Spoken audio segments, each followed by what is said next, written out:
Remember that you will indeed meet your Lord, and that He will indeed reckon your deeds. Beware of Satan, Shaitan, for the safety of your religion. He has lost all hope that he will ever be able to lead you astray in big things. So beware of following him in small things. Be my witness, O Allah, that I have conveyed your message to your people. بسم الله الرحمن الرحيم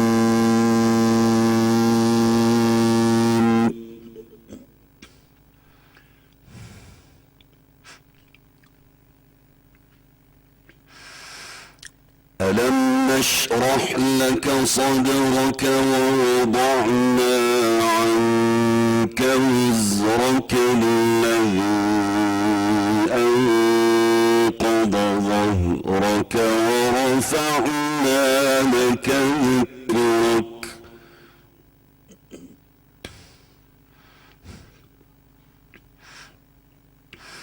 فإن مع العسر يسرا إن مع العسر يسرا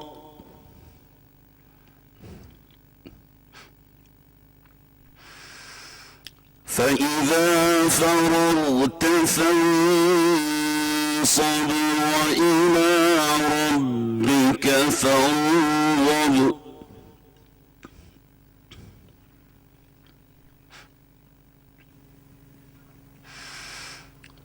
بسم الله الرحمن الرحيم والتين والزيتون وطور سينين وهذا البلد الأمين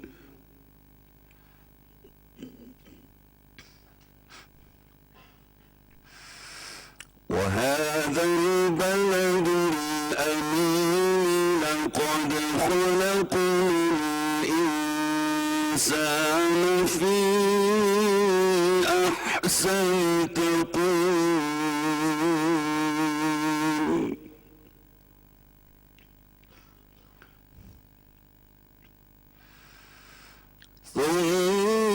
ثم رددناه أسفل سافلين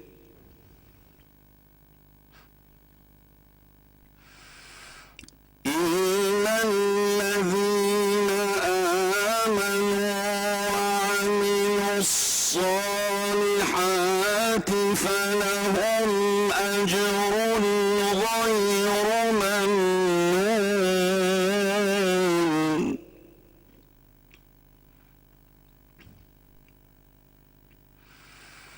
إلا الذين آمنوا وعملوا الصالحات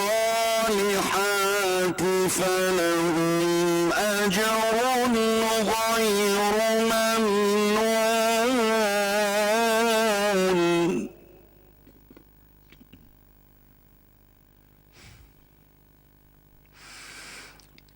فما يكذبك بعد بالدين أليس الله بأحكم الحاكمين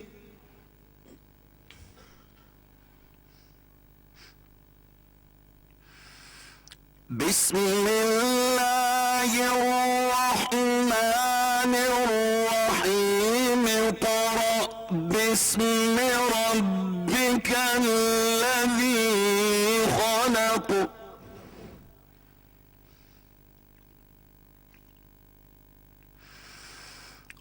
خلق الإنسان من علق اقرأ وربك الأكرم الذي علم بالقلم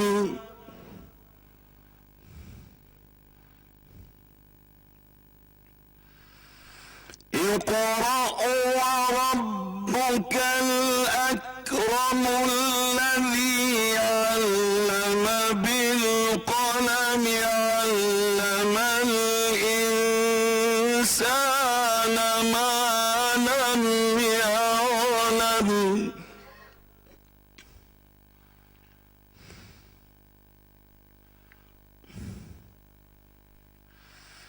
بسم الله الرحمن الرحيم اقرأ باسم ربك الذي خلق خلق الإنسان من علق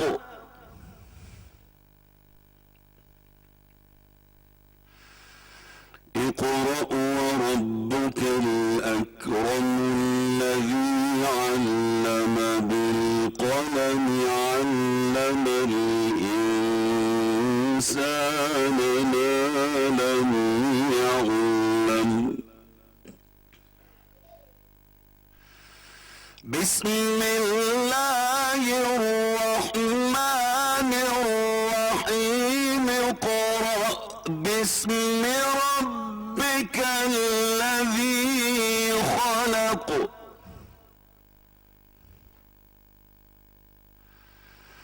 خلق الإنسان من علق اقرأ وربك الأكرم الذي علم بالقلم علم الإنسان ما لم يعلم كلا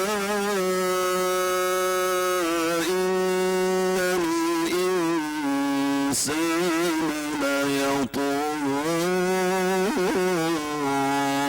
أن رآه استغنى إن إلى ربك الرجعى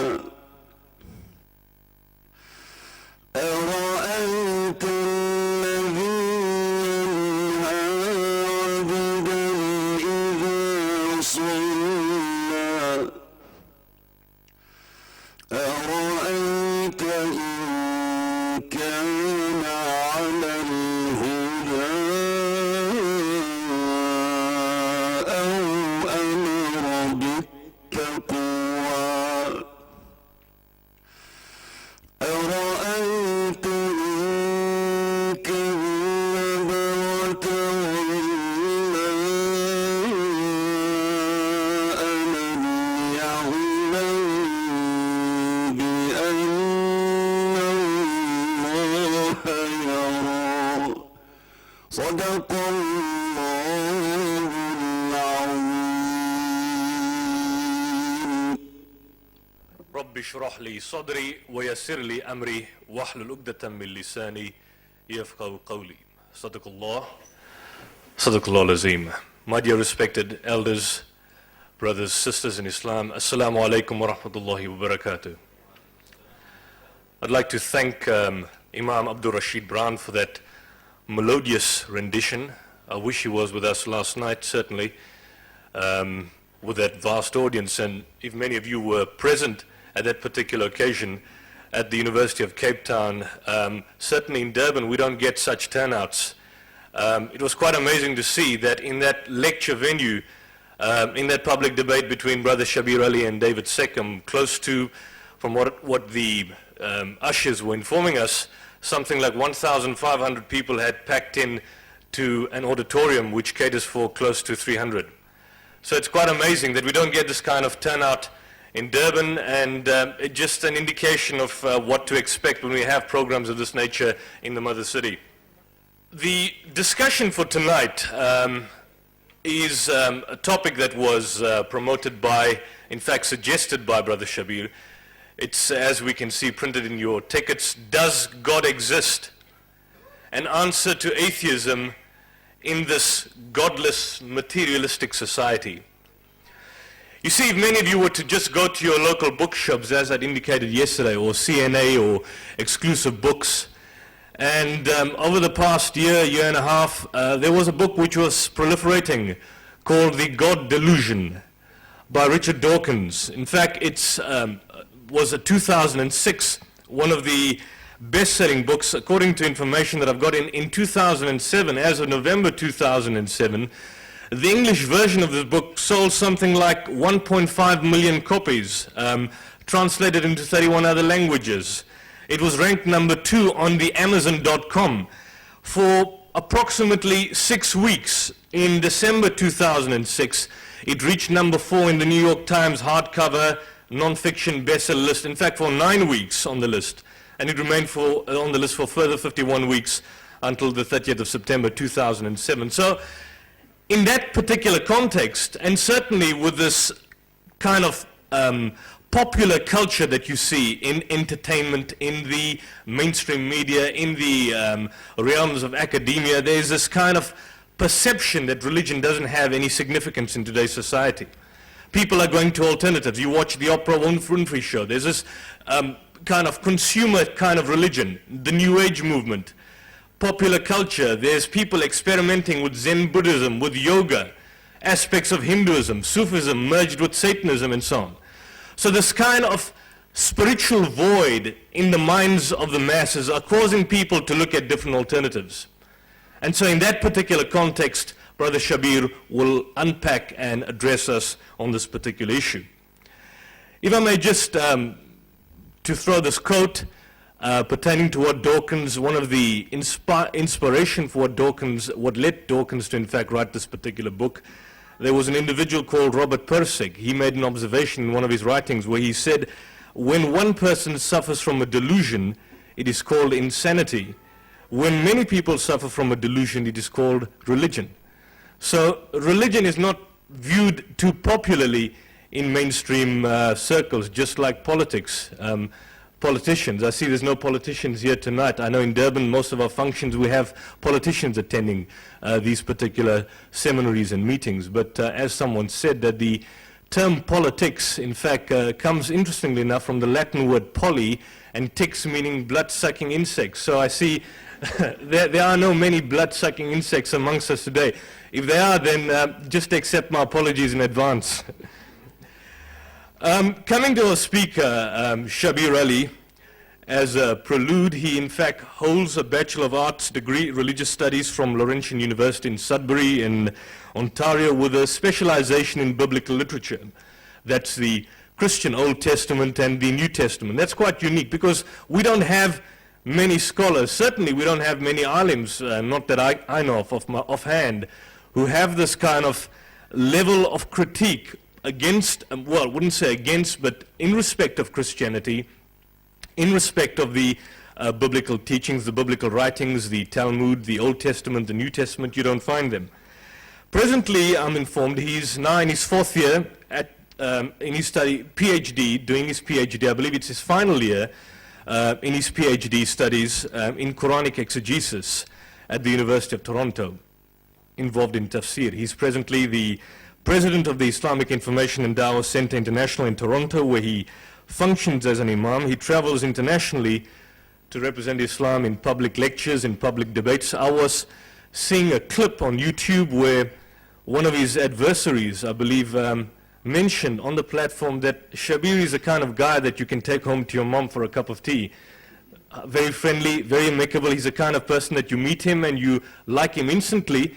Certainly from what I've seen, he's very soft-spoken, very humble, but as you were present last night, exceptionally hard-hitting in debate and exceptionally powerful in his arguments and in the logic that he employs and the methodology he uses in terms of his critique. And so, in this particular light, we thought it indicative and in fact expedient that Shabir in fact addresses us on this particular topic. I had seen his debates and discussions a few years ago for the first time, I believe in 2005, one of the first debates that I viewed of him with Dr. Anis Shorosh, who had debated the late Ahmed Didat in 1988, in the late 80s. And he brought this kind of level to debate and to the a public speaking arena and to discussions on religion and issues of faith, which I had not seen, and certainly do not see too often amongst many mainstream religious speakers and mainstream religious scholars. He goes beyond the conventional. And so in that light, I take it all of you would be enamored with the discussion. Unfortunately, he was going to do a PowerPoint presentation. We haven't had the facilities set up for that, but I take it that he will enlighten us in this particular discussion, and if necessary, during the meals, if there are any questions or any issues which are raised thereafter, we could of course engage Brother Shabir. So without further ado, I call Shabir Ali. Jazakallah. Assalamu alaikum wa rahmatullahi wa barakatuh. Alhamdulillahi Rabbil Alameen, wa salatu wa salam ala Rasulil Kareem. Thank you very much, Brother Yusuf, for that generous introduction.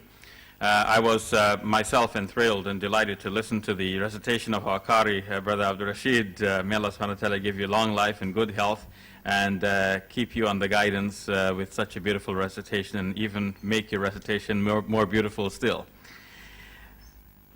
Yes, atheism apparently is on the rise.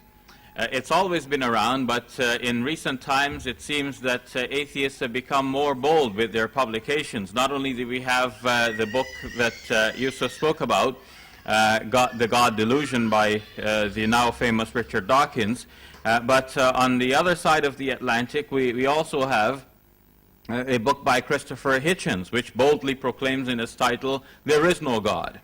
And there are other writings of this nature. The nature of our debates then has changed. There was a time when Muslims were busy debating with people of other faiths, and now it seems that we have to debate with people of no faiths. All people of faith have to debate with those of no faith who are now promoting atheism. We have to be able and ready and willing to answer questions like, who created God, for example, or why is there evil and suffering in the world? If there is a God, why do we have such evil? So we need to be able to address these questions, because you will be asked them, whether you like them or not, at work, in your neighborhood, at school. You will be asked these questions. So let us be prepared then. What are the arguments for the existence of God, and what arguments might there be for believing that there is no God? So let's take the second part first. Why do people generally think that there is no God?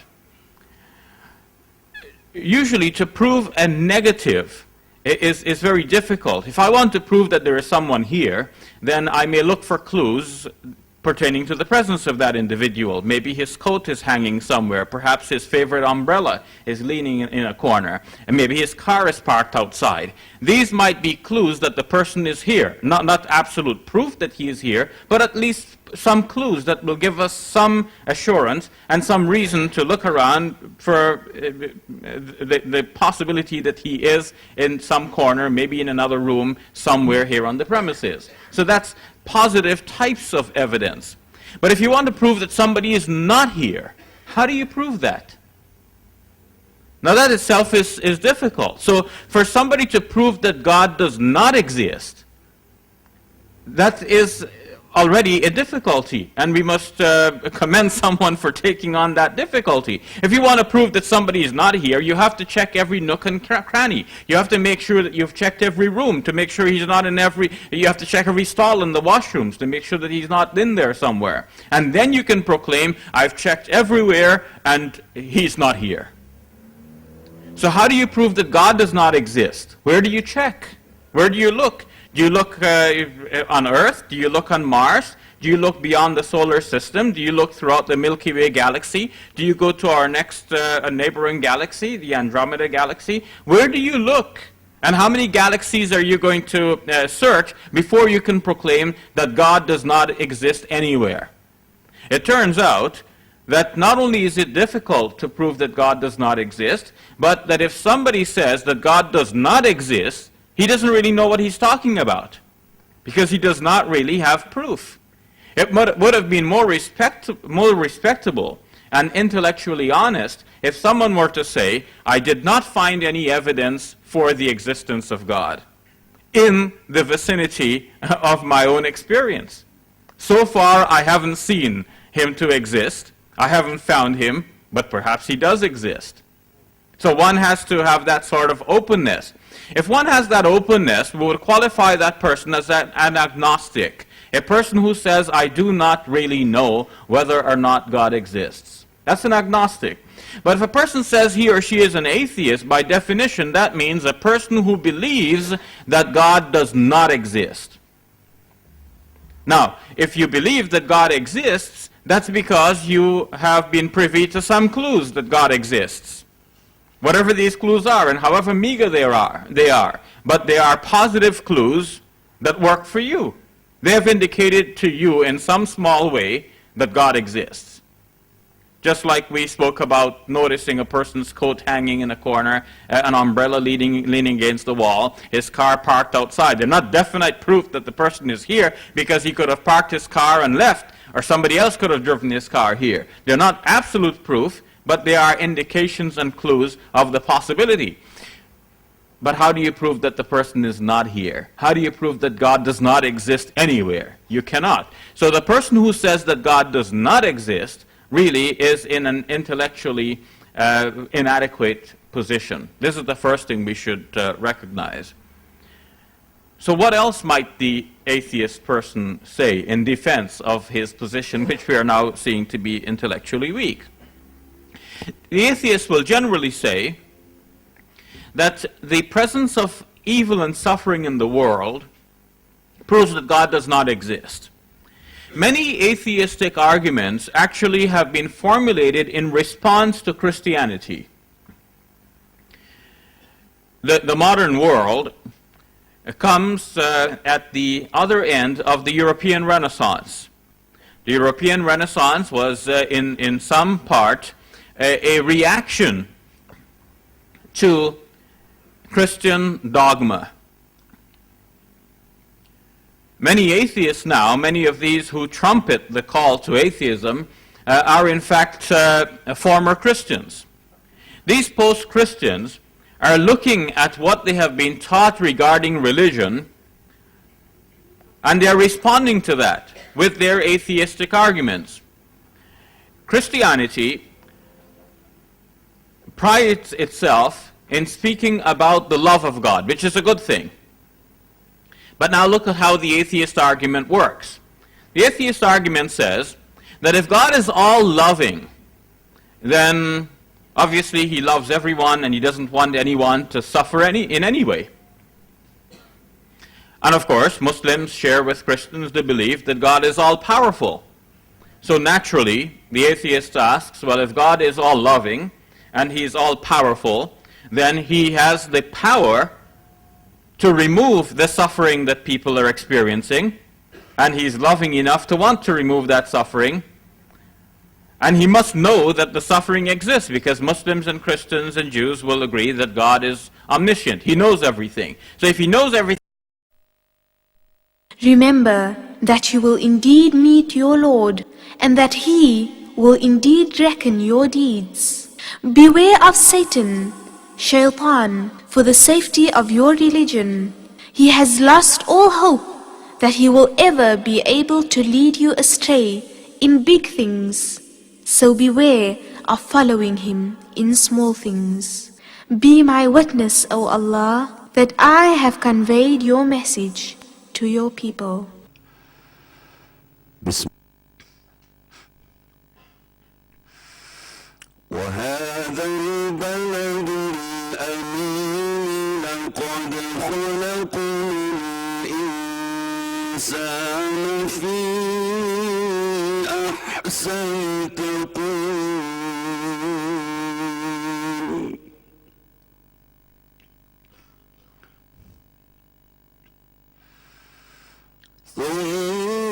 ثم رددناه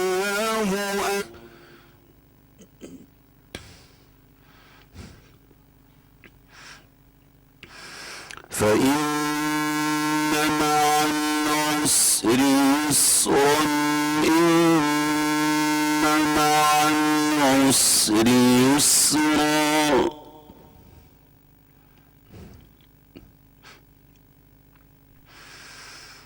فإذا فرغت فانصب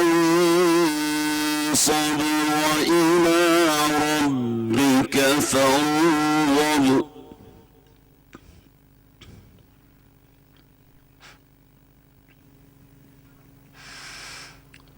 بسم الله الرحمن الرحيم والتين والزيتون وطور سينين وهذا البلد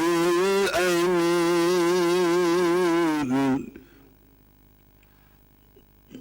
بسم الله الرحمن الرحيم